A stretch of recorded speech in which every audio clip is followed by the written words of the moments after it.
Dans la mesure où il n'y aura pas d'acheminement possible des enfants vers les infrastructures de loisirs, je voudrais savoir concrètement quelles pourront être les activités périscolaires qui pourraient venir dans les écoles, du coup, et dans l'hypothèse où il n'y en aurait pas beaucoup, pour tous les enfants dont les parents travaillent et qui ne pourront donc pas être acheminés par des parents dès 15h30 dans des activités extrascolaires, est-ce qu'il y a vraiment un bénéfice, parce que du coup je ne vois pas où se trouve le croisement entre les activités scolaires et périscolaires pour des journées normales de semaine. S'il ne reste plus qu'une journée, mettons que la demi-journée travaillée soit le samedi, ça veut dire que les activités extrascolaires classiques ne pourront avoir lieu que le mercredi, et à ce moment-là, comment feront les associations sportives et culturelles pour trouver le même nombre de créneaux de cours mais sur une journée?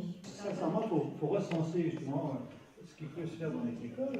Vous avez un certain nombre de locaux qui peuvent être utilisés, et si les personnes compétentes peuvent venir, il faut marier les deux, à l'extérieur et à l'intérieur.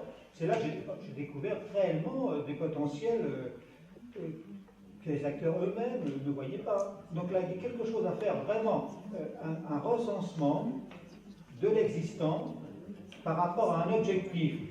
Et non plus voiler la face et dire que c'est pas possible, là je peux rien faire, etc. On recense et puis on voit après. On fait un total.